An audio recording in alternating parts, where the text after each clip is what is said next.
Ladies and gentlemen, are you ready?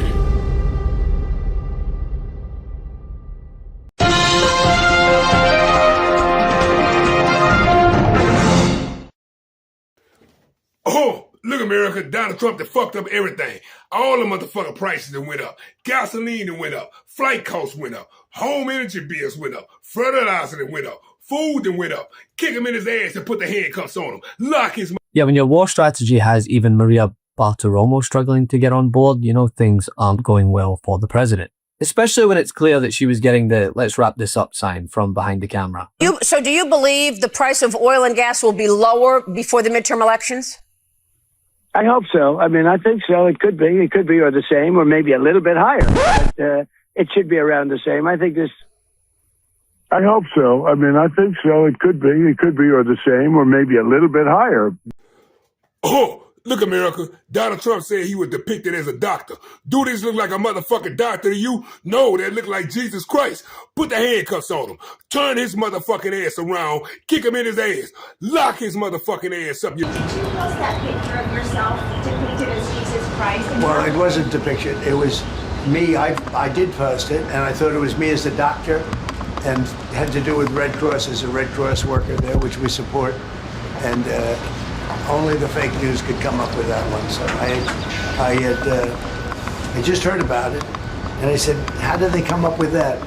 It's supposed to be me as a doctor making people better, and I do make people better. I make people a lot better. As an example, the 11,000, I understand your husband's going through treatment. Yes, sir.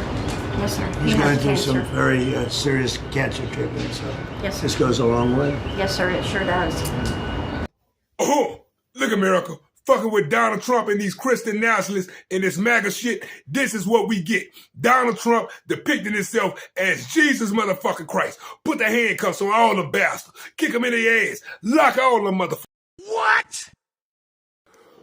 Oh, look, America. I thought they said Donald Trump was an evangelical. I thought they said Donald Trump was a Christian. I thought they said Donald Trump was a Catholic. Something is going on in that motherfucking White House with these motherfuckers, and I'm gonna get to the bottom. Lock his motherfucker. She brought over McDonald's. Let's play this clip. Hear any of what they're saying? Let's watch and listen. We call it the Great Big Beautiful Bill. We should call it the Great Big Beautiful Tax Cut Bill, because it's a tremendous amount of money. And that's overtime. That's also on Social Security, as you know. Yes. And it's pretty amazing.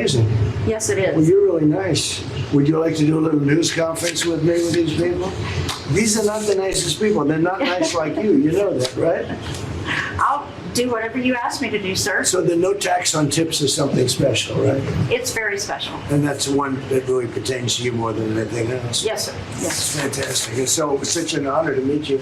And I think you voted for me, do you think? Maybe. Yeah? I heard you're a great supporter, and we appreciate it. Thank you. I'll put this over here. And why don't we have a news conference with the president? Okay. Want to do it? Sure. You don't have to space take too much, I think. Oh, look, America. That motherfucking DoorDash stunt that Donald Trump tried to pull was a motherfucking flop. He used that shit to come up there to talk about fucking transgender. The bitch and lost his mind. Lock his motherfucking ass. Oh, look, America. These are the two dummies Donald Trump sent to Iran to do a deal. Stephen Whitcar, dummy. J.D. Vance, a cross-dressing dyke. Put the handcuffs on him. Lock both of these motherfucking asses.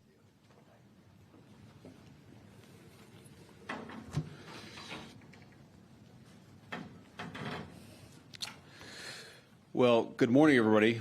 And let me say a couple of notes of appreciation. First of all, to the Prime Minister of Pakistan and to Field Marshal Munir, who were both incredible hosts. And whatever shortcomings in the negotiation, it wasn't because of the Pakistanis, who did an amazing job and really tried to help us and the Iranians bridge the gap and get to a deal. We have been at it now for 21 hours, and we've had a number of substantive discussions with the Iranians. That's the good news.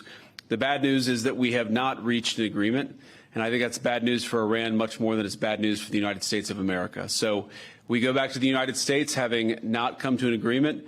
We've made very clear what our red lines are, what things we're willing to accommodate them on, and what things we're not willing to accommodate them on. And we've made that as clear as we possibly could, and they have chosen not to accept our terms. Questions? Oh, look, America. Donald Trump to pull another motherfucking move. He done sent his cross-dressing ass vice president out here to spin the story. But look, America, you know, and I know, we ain't stupid. We got something for him. Put the handcuffs on that fucking cupcake. Lock his... From CNN. Precisely what have they rejected here? Can you help us understand it a little bit? Well, I won't go into all the details because I don't want to negotiate in public after we negotiated for 21 hours in private. But the simple fact is that we need to see an affirmative commitment that they will not seek a nuclear weapon and they will not seek the tools that would enable them to quickly achieve a nuclear weapon. That is the core goal of the President of the United States, and that's what we've tried to achieve through these negotiations. Oh, look, America, our cross-dressing Vice President J.D. Vance just told the motherfucking news that he agreed with Donald Trump over the Pope. I told you he was the Antichrist too. Put the handcuffs on that fucking cupcake. Lock his motherfucking ass.